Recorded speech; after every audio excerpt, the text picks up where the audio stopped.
The climate crisis is a health crisis. We often talk about the climate crisis It's something that's going to happen in the future. if we don't act now. But this is not about if or when. It is about here and now. My name is Stina. My name is Liep. I'm an MSF field worker. I'm a medical water provider. But here in Norway, I work for the city of Oslo to reduce carbon emissions and mitigate the consequences of climate change. I'm from Fangak, South Sudan, and I'm living here for all my life. A part of our job as MSF is to speak out about injustice when we see it. And there is a double injustice in the climate crisis. Number one, those who have contributed the least to causing climate change are the most vulnerable to its effects. For example, South Sudan is one of the world's lowest emitters of CO2 per person, but it's one of the countries most exposed to the consequences of climate change. With low resources to adapt. While I was working in South Sudan last year, the country was yet again hit by severe flooding, and it's happening again right now. The flood that happened in Fangak is a disaster.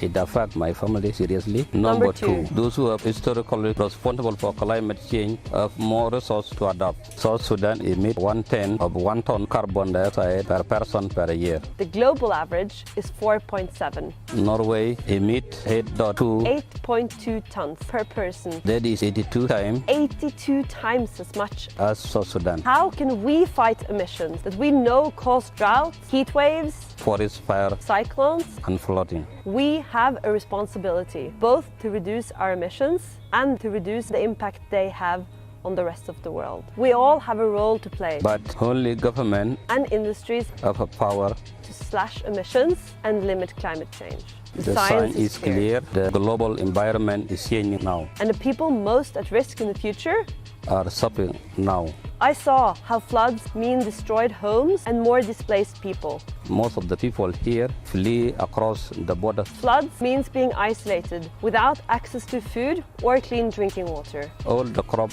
was damaged. They depend on water lily as food. When the community take water from the river, they can have waterborne disease such as cholera. Half of the population was affected by malaria. In our clinics, we saw more patients with malnutrition, snake bites and diarrhea. MSF will respond to disasters regardless of the cause, but we cannot make up for the failure of political leaders, and we call for action to protect those who are most vulnerable to the climate crisis. Because when it comes to the planet, there is no us and them.